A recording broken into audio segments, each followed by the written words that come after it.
From the station working for you, this is WRTV News at 5:30, streaming now. Now at 5:30, used car scam. It's so common in this coronavirus era that it even has a name. What you need to know so you do not become a victim.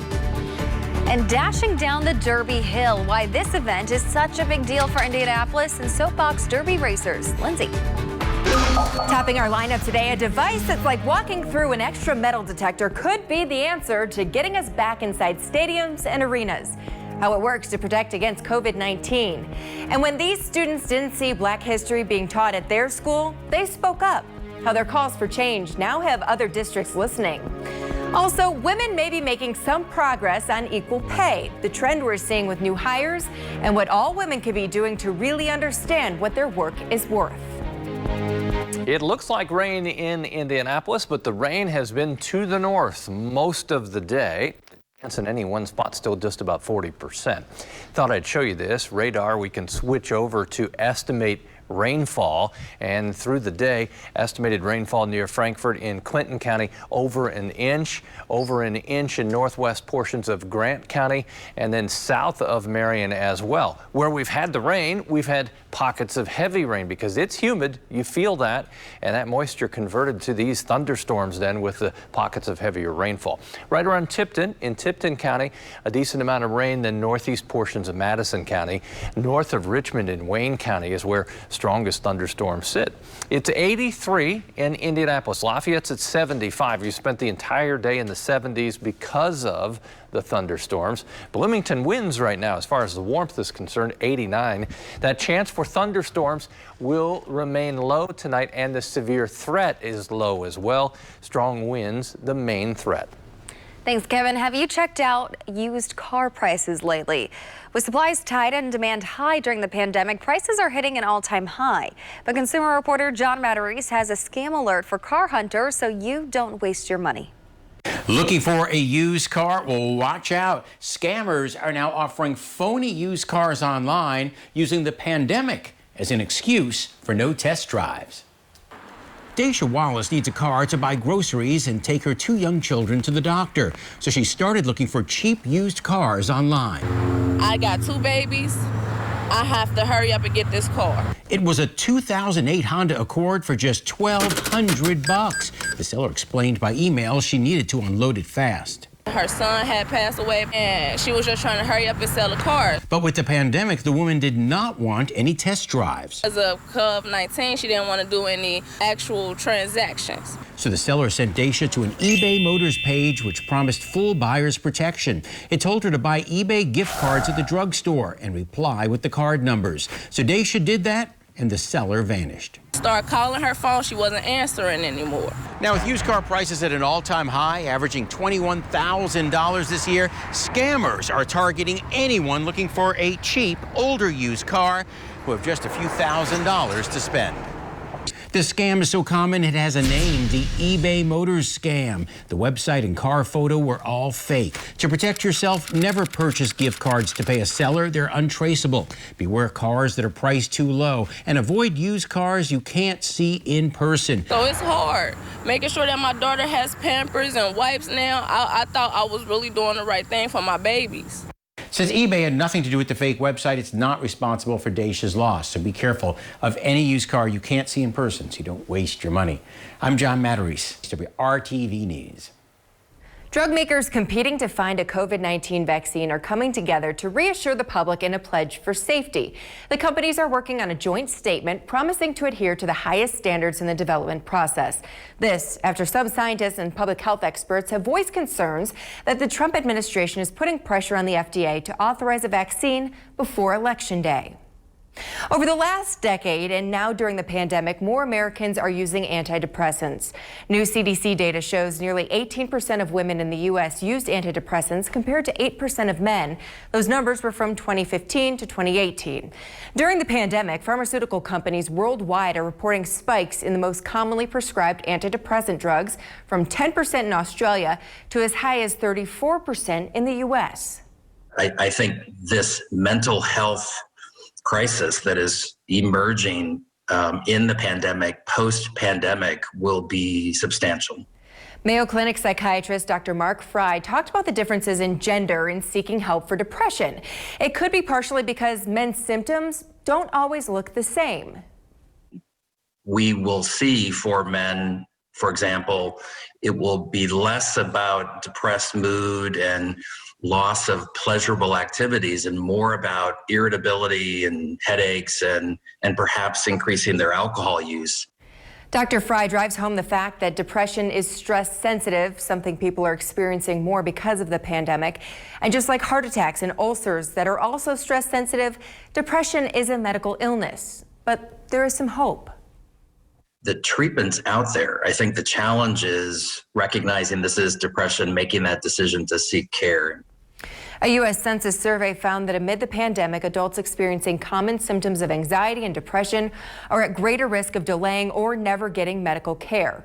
Untreated depression and anxiety can lead to everything from insomnia to higher blood pressure, blood sugar, and cholesterol levels. Ahead in our lineup, as stadiums and arenas still sit empty in many places, we're looking at what it'll take to get back to these activities, how new technology might make them safer.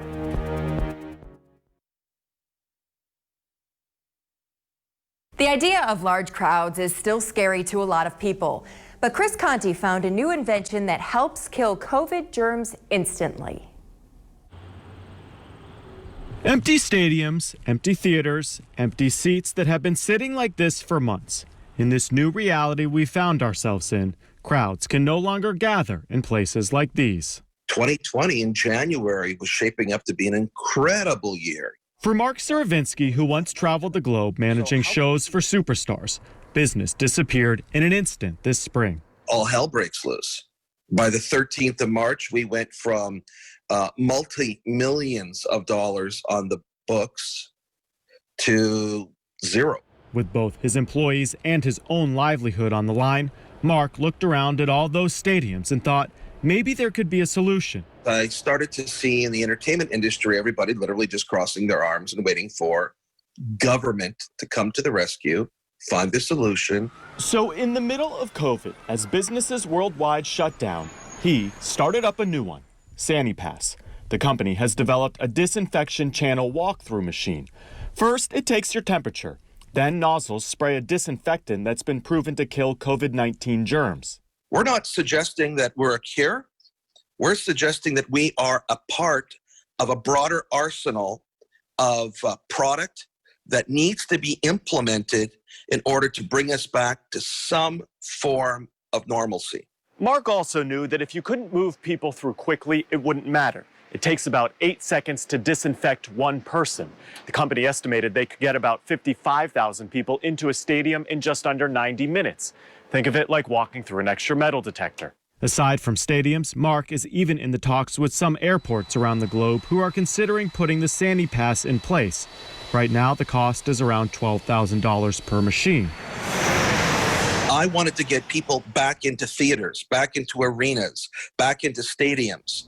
With so many seats sitting empty, a possible solution is part of a rebound. I'm Chris Conti reporting.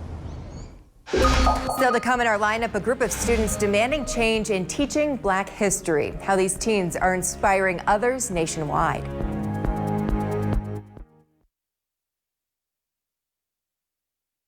Gen Z kids are infamous for being the main users of TikTok. You can find all types of videos beyond just dance tutorials. Another big thing on the app is tutorials on how to make or find luxury dupes. Whether it's makeup or high-end t-shirts, users are learning how to get their own Dior and Chanel gear without the high price tag. But now there are questions over whether that's even legal. For the most part, users should be safe if they're just posting fun videos on how to make their own knockoffs. But things can change depending on how a user is seen online. It's when things start to escalate in terms of volume. Either when you become an influencer and you are teaching hundreds of thousands of people to make their own dupes, or you are starting to sell things and the volume increases. If people are caught selling these items, depending on how much they're selling, they can face civil or serious criminal penalties. However, if you're simply someone buying these items, it's unlikely you'll get in legal trouble. Technically, at the federal level anyway, it's not illegal to buy a fake, in part because it's hard to know when a consumer is being tricked and when they're out there looking for a fake.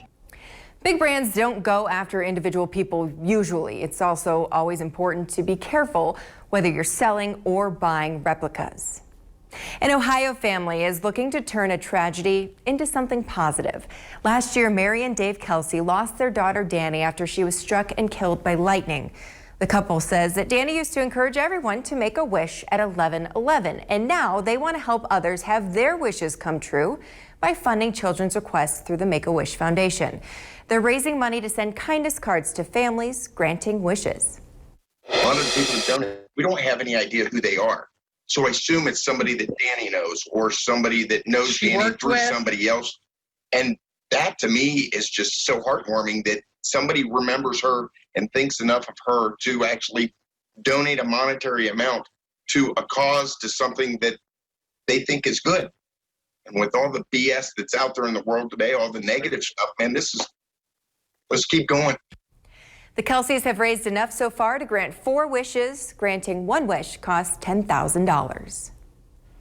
Racers are flying down the hill in Indy on this Labor Day. National Derby rallies hosted the final round of the Soapbox Derby Nationals at the famous Wilbur Shaw Soapbox Derby Hill in Indy. 150 competitors from all over the U.S. were here, including 42 racers from Indy's own Inner City Youth Racing League, who qualified at this year's Mayor's Cup on August 15th. It's the first time the national competition has been held here in 22 years. It's about having fun, really. Come out here, have fun. You know what I'm saying? It's like, I don't know. To me, it's like a big family because we all cool. The Wilbur Shaw Soapbox Derby Hill at 2200 West 30th Street is the longest track in the country. The Indianapolis team included 2 world champions and many that have qualified for the Derby World Championships. I like some of this. Looks like so much fun. There were some slow motion photo finishes, and I bet you it's quiet. Oh, yes. Quiet racing. Yes. No engine. It's all about momentum. Our momentum will carry us toward warmer days over the next 48 hours. As you look to the west across White River, some breaks in the cloud cover, but the cloud field, the cumulus field's kind of taken over. Chance for isolated thunderstorms in the metro area. They'll be more numerous and have been all day. To the north, lots of radar sweeps here. Let's go in and take a closer look. From Tipton east toward Elwood, Alexandria, and then into Fairmount and southern Grant County. These are some all-out downpours with lightning, probably some 40-mile-per-hour gusts within this. We've not had any severe storms at this point. An isolated severe storm certainly possible.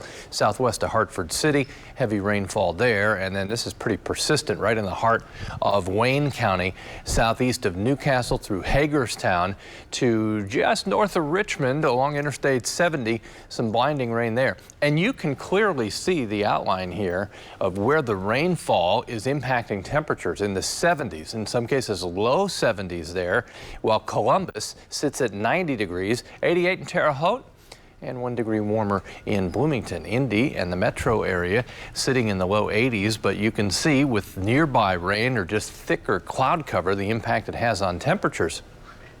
Overnight tonight, we'll all be united generally in the mid to upper 60s. Then during the day tomorrow, we'll work on temperatures pushing 80 degrees by midday. Here, your afternoon highs, upper 80s. We'll see partly to mostly sunny skies for your Tuesday afternoon. Robots are becoming more popular during the pandemic. One business has seen increased demand for its virtual presence robots. Customers are interested in its two-way teleconference technology to stay connected with others. You're able to have that extra social distancing aspect with these because you can remote into it from literally anywhere in the world. The robots are also being used as rolling billboards on the Las Vegas Strip. The company says they could expand to help with retail, healthcare, real estate, and more. As for criticism that the robots could take away jobs, the company says someone has to operate them at all times, so they could actually help create more employment opportunities. Top health officials are warning not to rely on antibody tests to make decisions about returning to work or school. The tests have been touted as a way to indicate if someone has had the coronavirus and is protected from getting it again. But scientists are still trying to learn more about the potential for immunity from COVID-19. The CDC still recommends everyone, even those who are sick and recovered, still take precautions to prevent spreading the virus. As Black Americans continue to make themselves heard across the country, one group decided it needed to make a change. Some students felt Black history wasn't taught enough in their school. And as Dan Grossman tells us, they demanded change that now has other school districts listening.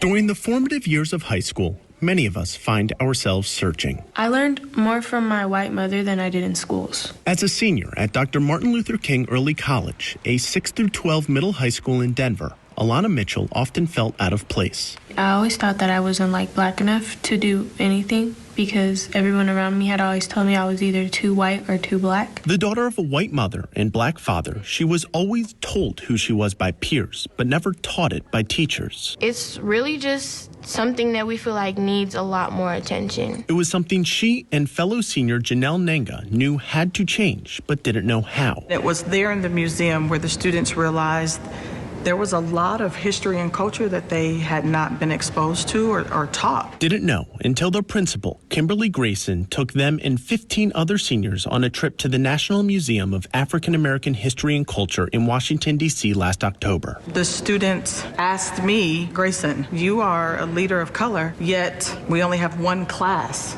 that represents Black history in our building. And that's when things began to change. They asked the history teachers to take a trip to the African American Museum so that they could see and feel firsthand the same experience that the students felt. Within a week, the group of teachers, every single one of them white, came back and started teaching differently. And Kimberly started to get calls from other school districts about how they could do the same.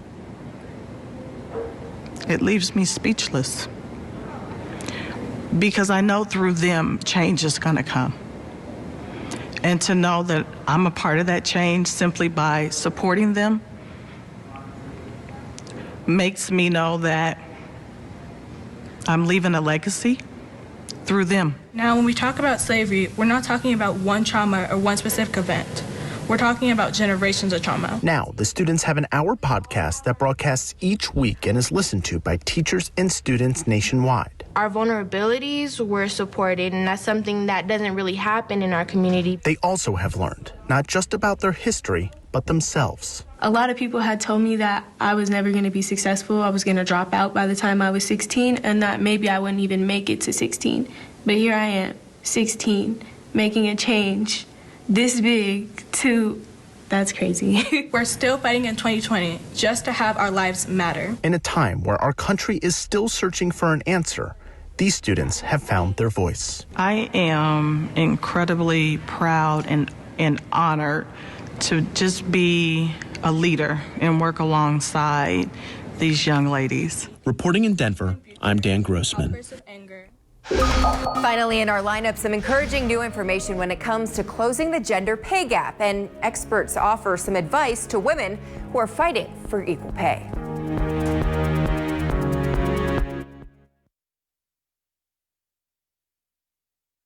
One company is using Labor Day to focus on getting Americans working again.